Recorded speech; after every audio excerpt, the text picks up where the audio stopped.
Hi, Leo. My name is Audrey Allison.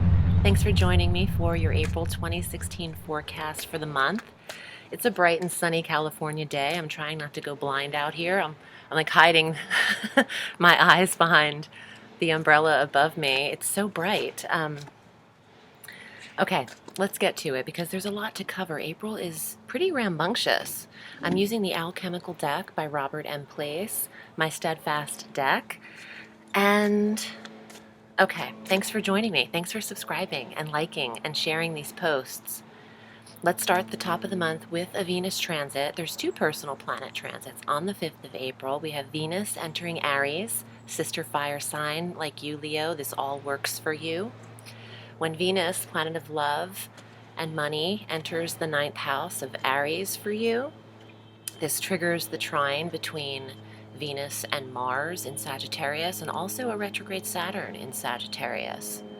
So this trine exists between the 9th house of education and the 5th house of children, or the 9th house of foreign travel and the 5th house of creative endeavors.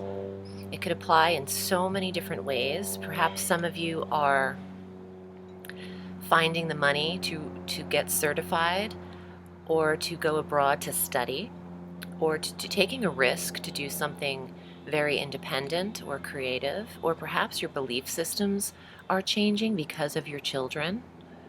There's so many ways this could apply, but the 9th house is political as well, and all legalities and the belief system and metaphysical, spiritual awakenings in the 9th house. So Venus there is very positive, and she'll be there through the 29th of April. On that same day, Mercury enters Taurus in the 10th house of career, where it's time for details and get writing and getting time to analyze the career. Mercury is study, intellect, the mind, trining Pluto in Capricorn when this happens, because this is the earth sign energy that's activated. And Pluto is stationed in your 6th house of health and has been for quite a long time. So there's an intensity to your detoxes, to your health regimes, to little aches and pains that are happening. The 10th house of career, though, and the 6th house of work could apply together in this trine, in that you're getting all the details lined up for a position or a new position, or more information about how you're working could come through at that time from a boss, from an authority figure in the 10th house, getting recognition from the boss at that time, or becoming your own boss in work is a good way that that could apply as well. We have our new moon on the 7th of April, and this is at 18 degrees of Aries in this 9th house. Great time for Leo, the lion, the lioness, to travel outside of your country before Mercury goes retrograde on the 28th of April. So the new moon on the 18th will be conjunct Venus, conjunct Uranus, who's stationed in Aries. So set your intentions on all things 9th house. Where do you want to travel in this full year? This is the only new moon you'll get in the 9th house. So where do you want to go? Make your list. Or what do you want to achieve legally? What do you want to achieve politically or metaphysically, spiritually in the 9th house? All of those things can apply. And I'm sure all of you Leos are focused on different things at different times. But the new moon here is a great day to start your intentions in this area.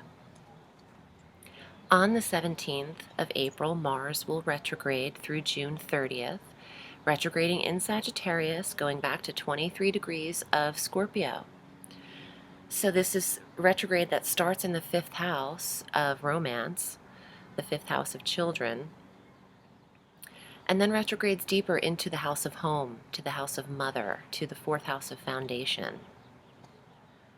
Some of you are receiving less energy because Mars is stamina and energy. Some of you don't have a lot of energy for romance or relationship at that time. Or maybe it's that you're drained from your children in the 5th house at that time. Again, the definitions can apply in very different ways. It's best to get a personal reading for very accurate forecast for transits, and watch your ascendant sign, please, because that's very accurate for your natal chart positioning. On the 18th, Pluto retrogrades. So all of these planets are now retrograding.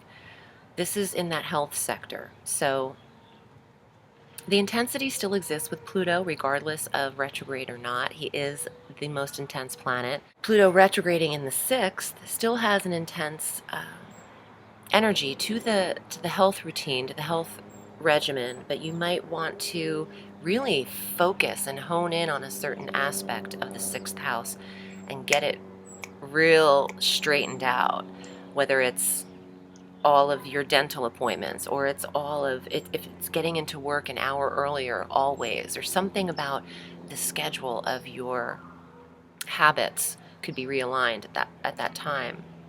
On the 19th of April, the Sun enters Taurus like he does every year, and this is that 10th house of career. Well, he'll be conjunct Mercury, trining Pluto. This is beautiful energy for career and for recognition. Those of you Leo risings who are in the limelight, this is your month. This is super energy. The Sun is shining in the career sector. It's also the sector of the paternal figure, the house of the father, the 10th house of the highest social status and title change. On the 22nd, we have our full moon at 2 degrees of Scorpio. There's an ending and a culmination in the 4th house. Maybe some of you Leos are moving or putting an end to the environment, closing a chapter on the connection to mother at this time as well. I hope not, but this could apply to your foundation. Maybe the house where you came from is no longer there, or there's an ending to the connection with your roots. Now Mercury retrogrades on the 28th of April through the 23rd of May, officially clearing his shadow on the 7th of June. He'll retrograde at the 23-degree mark of Taurus in this 10th house of career, back to the 14-degree mark of Taurus. There is a review in the career sector, and for those of you with unfinished business or incomplete tasks, this is the time to handle it. I know as a Leo rising, this is absolutely applying to me. I have deadlines that I need to finish. I need energy there to help me to do it. And Mercury retrograding in the 10th is a good assessment in the career. It's good to work behind the scenes at that time and then press publish when Mercury is direct. We have Venus making another transit on the 29th, again, out of Aries into Taurus, conjunct this Mercury retrograde in the 10th house. So Venus is there to smooth over the tasks at hand. I like that energy. She's assisting. She's creating balance and harmony in the career sector for you, Leo. Let's see what your cards have to say, the alchemical deck for the month of April. And if you'd like to read with me, I'm available all through the week at audreyallison.com. You can select your desired reading length via the PayPal button, and I will get back to you via email with some appointment times for my week ahead. Okay, Leo, let's see what comes up for you for April 2016. Leo.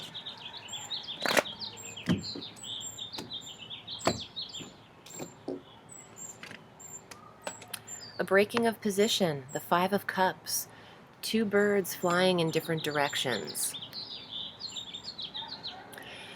This could have a lot to do with the eclipses that we had in March, on March 8th and March 23rd. Let's see what else comes up. A dismantling of position, a breaking of position. Lady of Cups, Lady of Vessels, intuition, clear thought, channeling, psychic ability. Also, a younger water sign female, Cancer, Pisces, Scorpio. He's showing up in a lot of readings. It's transformation time. It's a time of rebirth and the phoenix rising from the ashes. 3 of Swords. Some of you actually have received some heartache or loss, or someone has passed. And I'm getting that theme in a few readings. I don't like being a doomsday predictor by any means, and I certainly wish more positive energy on you than not. But let's see what else comes up. And the 6 of Cups, the nurturer. Maybe that's too bright. Sorry about this. All right, I hope you could see me. The nurturer, taking care of yourself, because some of you have been through some heartache or experience that is saddening or devastating. Perhaps it's a breakup and two lovers flew in different directions, and right now you're just trying to stay centered and nurture the self in order to get through the pain and maybe some of the anxiety that comes around breakups and partnerships going in different directions. Now, you don't have any seventh house energy happening here as far as marriage and committed relationship, but you do have Saturn retrograde and Mars retrograde in the fifth house of true love and romance. And with Saturn, there is a limitation in this area, and it could be that you're not connecting fully, and Mars now retrograde could be taking away the stamina for the romance at this time, and maybe that doesn't sit well with one or two of you and there's a separation. You do have one more card, the Six of Wands. This is about accomplishment and receiving accolades in the 10th house of career, honors, being appreciated for your work. The sun in the 10th house conjunct Mercury, and then Venus at the end of the month, all in the 10th house of achievement.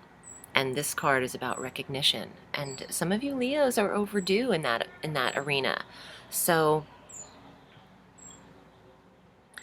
if you can learn to let go of what no longer serves you in this area, don't hold on to the pain, release the grief, release the loss, and just take care of the self and the body, the mind and the body, spirit. It's all connected. I just want you to take care of your heart, Leo, because you rule the heart. And to see a Leo's card like this for Leo, it makes me a little sad. So, and I hope this doesn't apply to all of you. I don't think it possibly can, but for some of you that are going through this and you're drawing from what I'm saying, just know that you are your own healer. Healer, heal thyself. Okay, Leo, I hope this was helpful. I'm wishing you a beautiful April. Remember, the sky is limitless, so reach for the stars.